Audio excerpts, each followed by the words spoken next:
René Barbier, bonjour. Bonjour. Nous sommes ici au Théâtre des Branquignoles. Vous êtes en pleine répétition pour un spectacle que vous allez jouer dans quelques jours ici. Avant de parler du spectacle, avant de parler de musique, de rencontres, moi je voulais savoir un peu, sans vous demander votre CV bien évidemment, savoir un peu quel était votre parcours, qu'est-ce qui vous avait donné envie de chanter, ce côté artistique. Alors, moi, je pense que ça remonte à ma naissance. Je pense que je devais déjà chanter dans le ventre de ma maman, parce que depuis toute petite, je chante. J'ai une passion pour la musique et pour les mariages, les choses comme ça. J'étais toujours à grimper sur les chaises pour chanter, etc. Et mon rêve était de devenir chanteuse. Ce rêve a été vite cassé quand, à l'école, on m'a demandé quel métier je voulais faire. Quand j'ai dit que je voulais être chanteuse, à l'époque, c'était vraiment très, très mal vu. Il fallait monter à Paris, il fallait rencontrer les mauvaises personnes, etc. C'est vrai que c'est un milieu spécial Donc, quand même. voilà. À l'époque, c'était vraiment... Encore À plus mon époque, c'était mal vu, on va dire. Donc, mes parents m'ont dit « halte là, tu vas faire autre chose ». Ce que j'ai fait, d'ailleurs. Ensuite, j'ai rencontré mon mari, celui qui était mon mari, et qui est devenu mon mari, pardon. Et j'ai eu 2 enfants, donc je me suis un petit peu oubliée. J'ai eu un autre métier, je travaillais avec des résidents handicapés, des enfants handicapés mentaux, sur Saint-Chamond d'ailleurs, et qui m'a passionnée. J'ai eu un métier passionnant, vraiment. En même temps, je chantais, je faisais des ateliers, musique avec mes résidents, tout ça. Et, pardon. Et à un certain moment, j'ai divorcé. Et je me suis dit, tu vas te relancer dans ta passion. Donc j'ai fait du théâtre aussi avec. Et j'ai rencontré quelqu'un qui m'a présenté à l'Union des artistes à Saint-Étienne. J'ai passé un petit casting sommaire. J'ai été, donc on m'a dit, c'est bon, tu peux rentrer chez nous. J'étais vraiment émerveillée parce que c'est ce que j'attendais depuis toujours. Donc là, j'ai rencontré des personnes délicieuses qui sont devenues des amis et des gens qui m'ont ouvert à d'autres choses, des répertoires un peu différents de ce que je faisais. Voilà. Et c'est mon parcours. Et donc là, vous avez pu plus vous consacrer à la chanson alors. Et donc, voilà. En plus, j'ai arrêté le métier que je faisais et je me suis vraiment lancée dans la chanson. C'est devenu une activité professionnelle ? Oui. Je suis en auto-entreprise pour les spectacles et je vais chanter à droite à gauche où on veut bien de moi. Et quand vous dites « je vais chanter à droite à gauche », ça veut dire quoi? Ça veut dire dans la région, c'est dans toute la France? Dans la région, je vais chanter dans des EHPAD l'après-midi. Je loue des petites salles de spectacle, comme à Saint-Éan, on a loué à Bonson, enfin dans la région. Hein. Et après, alors je chante avec d'autres personnes aussi, je peux chanter seule, j'ai mon répertoire à moi, personnel. Et puis on crée des spectacles comme des petites comédies musicales, en fait. On crée un scénario et quand vous avez commencé à chanter en professionnel, c'était quoi votre registre? À la base, au départ, vous avez chanté les chansons françaises, des autres? Oui, que des chansons des autres. Je ne suis pas capable d'écrire pour moi-même. C'est un vrai métier? J'aurais aimé. Je n'ai pas ce talent-là. Et donc, vous êtes au Théâtre des Branquignoles pour un spectacle qui s'articule autour des chansons d'Adamo. De Salvatore Adamo, puisque c'est l'idole de ma jeunesse et de toujours. Ouais. Je l'ai suivi, je le suis encore. Et la première fois que je l'ai vu, j'avais 14 ans, c'était à Saint-Galmier, au Casino de Saint-Galmier. Et voilà, et après, je l'ai revu plusieurs années après, toujours à Saint-Galmier. Après, je me suis mariée, donc j'ai un petit peu oublié tout ça. Pas lui. Je continuais à acheter ses disques, à l'époque c'était des vinyles, ses disques, à le regarder quand il passait à la télé, à être la vraie groupie. Et chaque fois que vous l'avez rencontré, vous avez eu des échanges? Alors après, c'est venu après, parce qu'à partir de 98, je suis allée le voir à l'Olympia. Et là, je suis retombée dans cette envie de J'ai envie de vous dire, vous êtes René à 14 ans. Voilà. C'est René et René, là, en plus. Voilà. Et ça veut dire ça, hein. Renaître. René, c'est naître de foi. Très bien, vous avez suivi l'adage alors. C'est ça. Et donc vous avez rencontré Adamo et là vous avez donc en 98, je suis allée à l'Olympia et ça m'a donné j'avais qu'une envie après, c'est de le revoir en concert. Donc en 2000, je l'ai vu en 2000, je ne me rappelle plus exactement où, je l'ai revu en 2001, en 2002, et plusieurs fois, je l'ai vu en tout, 110 fois à peu près. 110 fois? Ah oui, À peu là, près. vous avez pris de l'avance. Donc, quand j'ai commencé à travailler mes concerts, je rêvais de chanter que ses chansons, parce que j'aime sa poésie. Ce que j'aime chez Salvatore, c'est que ce n'est pas qu'un chanteur fleur bleue, comme on pourrait le croire, romantique. Il écrit des chansons engagées, et il y a une vraie poésie dans ce qu'il fait. C'est quelqu'un de généreux avec son public. C'est quelqu'un de talentueux, hein, puisqu'il a une carrière internationale, c'est pas pour rien. Et il chante encore, il va souvent au Canada, au Chili, au Japon. Voilà, c'est vraiment quelqu'un qui travaille encore beaucoup.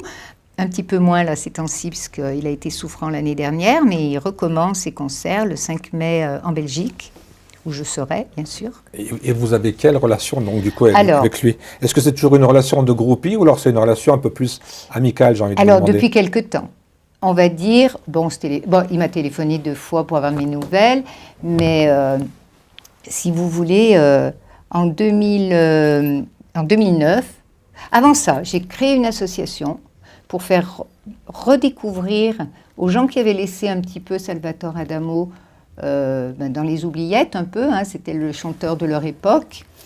J'ai créé une association pour faire que du Adamo. Mais je lui ai demandé son autorisation, donc je l'ai rencontré, parce que sa sœur était son manager, et je lui ai demandé lors d'une répétition s'il pouvait me recevoir. Et il m'a dit, bien sûr, si tu ne dénatures pas mes chansons, je suis tout à fait d'accord. Donc vous avez l'accord. Validé par, on peut marquer sur la fiche. Complètement. Et de là, eh bien, on se tutoie, il m'appelle René, j'appelle Salvatore, on discute à la sortie des concerts, etc. Et en 2009, il y avait une émission de télévision qui faisait de la publicité sur Internet en recherchant des personnes pour un casting, pour une nouvelle émission qui s'appelait Rendez-vous avec mon idole. Il y avait 6 chanteurs, dont Salvatore Adamo. Les autres, Rock Voisine, Enrique Iglesias, comment elle s'appelle, Lara Fabian, Pascal Obispo et je ne sais plus son prénom, Essaidi. Je me rappelle plus son Sophia, prénom, non? Sophia Essaidi. Donc ils étaient 6. Eh bien moi, j'ai rien dit à personne, ni à mes enfants, ni personne. Alors j'ai téléphoné d'abord, on m'a casté par téléphone et on m'a dit bah, vous montez à Paris. Donc j'ai pris mon petit train, je suis montée à Paris et c'est moi qui ai été sélectionnée pour chanter avec Salvatore. Dans l'émission, vous avez fait quoi alors? Eh bien j'ai chanté en duo avec Salvatore. Ah, quand on est à côté de son idole, ça doit être incroyable. Ah mais ça, c'est... J'imagine que la vidéo, elle est bien au chaud chez vous? Ah oui, bien sûr, le CD en quadruple exemplaire, au cas où il y en ait un qui soit détruit. Et là, si vous voulez, ça a été la consécration de mes rêves. Alors je dis à tout le monde, j'avais des rêves, celui-ci s'est réalisé, vraiment. Parce que c'est toujours agréable quand on rencontre quelqu'un dont on a la passion et qui en plus correspond à ça. Parce que moi j'ai rencontré des gens que j'étais vraiment fan. Et en les rencontrant en vrai, j'ai été très déçu aussi. Donc, c'est une lame à double tranchant, comme on dit. Hein. Et moi, pas du tout, parce que vraiment, il a été extraordinaire. Il a été extraordinaire. Même en chantant la chanson, il me fait une petite allusion. Il me dit, je savais pas que tu étais grand-mère. Et ben, c'était rigolo, parce qu'il y avait ma petite fille sur le plateau. Parce qu'il faut dire que dans ce casting, il n'y a que la personne qui était choisie pour chanter avec son idole, que l'on appelait pour dire c'est vous qui avez été... Et moi, je voyais les jours qui passaient, je dis, bon, ça, ils m'ont dit, si dans 10 jours, vous n'avez pas de nouvelles, c'est que c'est pas vous. Et là, tous les jours, mes amis, alors jour ils m'ont appelé le 8e jour. Ah, ouais. Non, ils m'ont pas appelé. Ils m'ont pas appelé. J'ai une amie qui m'appelle, qui me dit, René, qu'est-ce que tu fais jeudi? Parce que j'avais rempli auparavant, il m'avait envoyé tout un tas de trucs. Oui, tout un tas de si c'est questions. vous qui êtes sélectionné, qui voulez-vous dans le public, les numéros de téléphone, etc. Moi, bon, j'avais fait mon travail correctement. Et mon amie m'appelle, elle me dit, René, à Saint-Paul-en-Jarret, viens boire le café. On se mettra sur la terrasse, il fait beau, c'est au mois de mai, on sera bien. Et bon, je ne vous raconte pas le déroulé de l'après-midi. Qu'est-ce que je vois arriver tout d'un coup sur la terrasse? Des caméramans. Il y avait un caméraman caché dans la cabane à jardin, d'autres qui étaient dans les Troènes depuis 2 heures. Et Flavie Flamand avec ma petite fille dans les bras, mes enfants, enfin, c'était un truc extraordinaire. Donc, et ça, ce que je ne savais pas, c'est que pendant 2 heures, j'avais été filmée. Ils ont fait un petit film qui apparaît avant notre duo avec Salvatore. Je connais le mécanisme. Après, donc, on ne devait pas se toucher sur scène avec Salvatore, on avait des repères. Et puis, bon, c'est pour les lumières. On chante l'un en face de l'autre, comme si... parce qu'il ne savait pas que c'était moi, Salvatore. Ça n'a pas du tout été truqué, il ne savait pas que c'était moi. Moi, je savais, bien évidemment, mais lui ne savait pas qui était avec lui. Et au bout d'1 minute, c'est lui qui s'approche de moi, qui m'attrape comme ça. Puis alors après, on se tenait. Enfin, c'était un truc incroyable, mais incroyable. Belle expérience alors. Oh, mais merveilleuse expérience. Et pour revenir au spectacle que vous allez jouer dimanche au Branquignol, il y a quoi dans ce spectacle alors? Pour revenir sur du concret. Alors, il y aura d'anciennes chansons, que tout le monde attend, évidemment, et d'autres chansons à découvrir pour ceux qui l'ont laissé un petit peu... C'est un spectacle de chansons, donc? Oui, je serai accompagnée par un pianiste qui s'appelle Jacques Longret. Donc, on travaille dessus depuis un petit moment. Et ça dure combien de temps à peu près, le spectacle? 1h30 à peu près. Et j'en profite justement pour parler un peu de la vie de Salvatore aux gens qui le connaissent un petit peu moins. Voilà. Donc, ça va être... Et pour conclure, quelle est la chanson de Salvatore Adamo que vous mettez au-dessus de toutes? Est-ce que vous avez un coup de cœur dans son répertoire? Alors, ce jour-là, le jour de l'émission, sur le plateau, il m'a offert une chanson cadeau qui venait de terminer, qui venait de finir de l'écrire 3 jours avant. Il n'y avait pas la musique, il n'avait encore pas composé la musique, et je l'avais écrite de sa main. Il m'a refait une petite dédicace après. Donc, évidemment, pour moi, c'est celle qui me... D'ailleurs, je vais la chanter. C'est celle qui me parle le plus et que je... Alors, il y en a d'autres, dans les premières, je veux dire, Ne te prends pas pour Cendrillon, elle est tellement poétique, cette chanson. Et puis, il y a bien évidemment Inch'Allah. Moi, je me souviens, je suis pas tout jeune, mais pas tout vieux non plus, Mes mains sur tes hanches, c'est ça? Ah ben voilà, celle-ci aussi, elle sera là. Elle y sera bien évidemment parce que ce sont des chansons, si on ne les fait pas, le public il part, il va lui manquer quelque chose. C'est comme Hervé Villard, s'il ne fait pas Caprice c'est fini, tout le monde est déçu. Et ben voilà, c'est ça. Ils viennent chercher leurs souvenirs. Oui, on a tous une histoire sur les chansons. Parce qu'on se rappelle des choses. Moi j'ai un couple d'amis, ils se sont connus sur Tombe la neige. Alors, je ne vous dis pas, toutes les fois qu'on s'est rencontrés, chante-nous Tombe la neige. Tombe la neige. Pas dit que là, ils ne viennent pas, s'ils viennent au concert, pas dit qu'ils ne viennent pas danser le slow. Et dernière question pour conclure, est-ce que Salvatore Adamo a déjà vu un de vos spectacles? Non. Par contre, il a été extraordinaire parce que je l'ai vu il y a 2 ans. Je faisais un autre spectacle avec un autre chanteur et puis d'autres musiciens. Et on voulait faire un petit CD. Et j'ai demandé à Salvatore de me faire une petite dédicace. Non, pas une voix. Non, j'aurais pas osé. C'est quand même un grand monsieur, Salvatore Adamo. Oui, mais enfin, ça reste un humain. Il faut non pas auteur, non plus, compositeur, interprète. Il ne faut pas non plus placer les gens sur des piédestals alors qu'on est tous des humains. On a tous des qualités. Ça, non, je ne me serais pas permis de lui demander ça. Par contre, j'ai demandé s'il pouvait me faire une petite dédicace. Donc, il a remercié aux musiciens et tout ça. Et je lui ai dit, est-ce que je peux m'en servir pour que nous puissions la mettre sur la pochette du CD? Sans problème. Elle m'a dit, oui, tu peux. Donc, elle fait partie du CD. Dernière question, si dimanche, on n'a pas la chance ou on ne peut pas venir vous voir, est-ce qu'il y a d'autres dates qui sont programmées dans les semaines qui viennent? Est-ce qu'on peut vous retrouver dans la région? Non, pas avec le spectacle de Salvatore. Par contre, là, on va... Parce que ce sera la première, les Branquignols. On ne l'a jamais fait avec Jacques encore. D'accord. Donc, c'est vraiment notre première. Donc, d'ailleurs, il y a 2 séances. Si c'est un succès, vous reviendrez dans quelques semaines ou dans quelques mois. Peut-être. Déjà, il y a du succès, puisque la première séance à 15h était complète. Donc, on en fait une autre à 19h. Ça veut dire que vous allez chanter pendant 3 heures le même jour? Voilà. Vous avez prévu du miel, j'imagine. Du sirop. Il y a un sirop spécial pour les chanteurs. René, je vous remercie pour cet entretien. Merci je vous souhaite à vous, un bon c'est spectacle. avec plaisir. J'ai envie de vous dire, gardez ce beau sourire. Merci. Et rappelez-moi, si vous voulez que je reparle de Salvatore Adamo, c'est toujours un... Moi, ce que j'aimerais, c'est que vous nous fassiez un petit couplet a cappella. Tombe la neige, tu ne viendras pas ce soir. Tombe la neige, et mon cœur s'habille de noir. Ce soyeux cortège, tout en larmes blanches, l'oiseau sur la branche pleure le sortilège. Tu ne viendras pas ce soir, me crie mon désespoir. Mais tombe la neige, impassible manège. Merci beaucoup. Ben, rendez-vous dimanche. Merci, avec plaisir. Bonjour Jean-Christophe. Bonjour Gilles. Vous êtes le nouveau gérant, le nouveau propriétaire de cette belle salle du Théâtre des Branquignoles. Oui. Depuis 2-3 ans, je crois, depuis après le Covid. Oui, nous terminons la 3e année.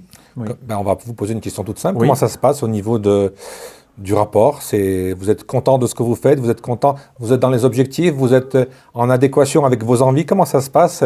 Comment se vit la vie du Théâtre des Branquignoles? Eh bien, ça se passe très bien. C'est un grand plaisir.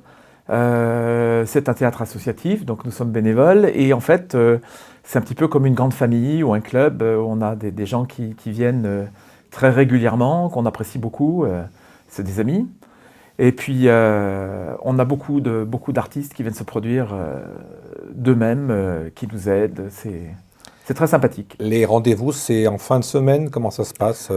Alors, c'est des rendez-vous réguliers? Non, on essaye de varier sur la semaine. Donc, on a une alternance entre le jeudi, le samedi et le dimanche. Voilà. Tout simplement parce que c'est les jours où on est disponible en dehors du travail. Ouais. Vous vous adressez à quel genre de public? Alors, a priori, on s'adresse à tous les publics, dans l'absolu. Il y a même des spectacles pour enfants, par exemple? Oui, il y a des spectacles pour enfants. Alors, on a une majorité quand même de gens qui ont notre âge et un peu plus. Mais on s'adresse un petit peu à tout le monde. On a des spectacles pour les enfants, mais seulement en période de vacances scolaires. Voilà, magie, marionnette. Votre programmation, elle se fait combien de temps à l'avance? Vous travaillez une année en amont ou, Non. Ou c'est du coup par coup? Comment ça se passe aussi au niveau de la programmation? C'est pas du coup par coup non plus. Non, on fait 2 semestres. On fait une programmation de septembre à fin décembre et puis une deuxième programmation de janvier à fin juin. Et les gens, ils viennent chez vous, comment ça se passe? On vous contacte, si j'ai bien compris? Pour jouer, oui, Pour jouer. Les gens nous proposent en général, oui. Et vous avez une sélection, il y a des choses qui ne passent pas, j'ai envie de vous dire un cahier des charges? En fait, oui, il y a une sélection, c'est-à-dire qu'on fait ça pour le plaisir et il faut déjà que nous-mêmes on apprécie le spectacle, le type de musique ou de théâtre. Mais c'est vrai que ce qui est bien pour nous aussi, c'est que ça nous fait découvrir des styles de musique différents et qu'on prend des spectacles parfois qu'on ne serait pas nécessairement allé voir, mais en fin de compte, on est content, on a découvert quelque chose. Donc, on apprend toujours. La capacité de la salle, c'est combien de spectateurs? 35. Est-ce qu'il arrive qu'il y a des spectacles où vous avez tellement de demandes que vous faites une seconde séance ou vous faites un retour la semaine suivante? Comment ça se passe? Oui, ça arrive. C'est le cas pour René Barbier, là, qui va chanter Adamo dans 2-3 jours. Il y aura une deuxième séance, oui, mais le même jour. Oui. Et pour être totalement complet, quels sont les grands axes finalement? Qu'est-ce qu'on retrouve chez vous comme genre de spectacle musical, théâtre? Mais si on parle de musique par exemple. Si on parle de musique, je sais qu'il y a des choses irlandaises, des choses italiennes. Oui, alors la musique irlandaise, c'est parce que c'est nous qui la faisons, donc ma femme et moi, et puis donc avec notre famille, mes parents, nos enfants. Donc ça, il y a très régulièrement, puisque c'est chez nous. Et puis, on a musique du monde, bien sûr. On a musique italienne, musique kabyle, musique des Andes, etc. On a beaucoup de choses. Et puis, jazz. Donc là, ce soir, c'est jazz manouche. Mais on fait toutes sortes de jazz, Nouvelle-Orléans. On a bien le jazz ancien, donc on fait pas mal de Nouvelle-Orléans aussi. Du swing. Donc ce soir, c'est Django Reinhardt, plutôt. Donc jazz, chansons françaises, beaucoup. Donc comme René Barbier ou... eh bien, c'est soit un spectacle Brassens, soit un spectacle Adamo, ou un spectacle Barbara. On est obligé de mettre un thème quand même pour que ça marche bien. Et puis après, on a musique classique. Voilà, on y tient beaucoup, puisqu'on est nous-mêmes issus du conservatoire et du monde classique. Donc on a progressivement, on a incorporé un petit peu la musique classique. On a eu concert trompette et orgue, par exemple. On va voir, on a eu un récital de piano il n'y a pas très longtemps. On va avoir piano au violon. Alors on va avoir 2 pianistes et 2 violonistes au même concert, donc des duos piano-violon ou carrément les 4 ensemble. Ou voilà, donc c'est très panaché. Également des spectacles d'humour, Non, on n'a pas fait ça n'a pas encore. fait Non. Alors l'humour, on l'a dans le théâtre, dans le côté théâtre. Oui, on a de l'humour, notamment avec les Quai-Lucru qui sont souvent avec nous, qui nous font des sketchs en gaga souvent. Donc on a de ça, mais l'humour, on n'en a pas eu, non. Il y en avait avant. Hein. Donc on reste toujours très sérieux chez vous alors. Non, parce que il y a de l'humour dans tous les concerts presque. On prend que des choses un petit peu humoristiques, gaies. L'histoire, le but du théâtre, c'est de sortir pour passer un bon moment, oublier ses tracas et tout ça. Il faut que quand on passe la porte, on oublie tout. On est là pour la musique, pour le plaisir, pour rigoler. Mais voilà, mais on n'a pas d'humoriste en tant qu'humoriste. Pour conclure, j'ai noté que les spectacles sont tous à 12 €. Les spectacles sont tous à 12 €, c'est un tarif unique. Par contre, les spectacles enfants sont à 7 €, c'est un tarif unique aussi. C'est-à-dire que quand les parents viennent avec les enfants, ils payent 7 € aussi. Et pour s'informer de ce qui va se passer dans les semaines qui viennent, on va où? On va sur Internet, on va sur les réseaux? Oui. Alors, il y a un site Internet du directeur des Branquignoles? Oui, il y a un site Internet. Le site Internet, il suffit de faire Branquignol avec un K et on tombe dessus. Sinon, il y a Facebook, Instagram. Et puis tous les médias locaux, j'imagine. Les médias locaux, oui, sur les journaux qui annoncent les spectacles. Et puis, on met des programmes également à l'Office du tourisme ou dans les cinémas, quand on a le temps de faire un petit tour en ville. On va déposer des programmes, donc on nous trouve parfois. On a été complet, on n'a rien oublié. On a donné envie à tous les Stéphanois et même les Ligériens de venir vous voir, j'espère. J'espère aussi. Et puis à bientôt pour un nouveau spectacle. Merci beaucoup. Merci.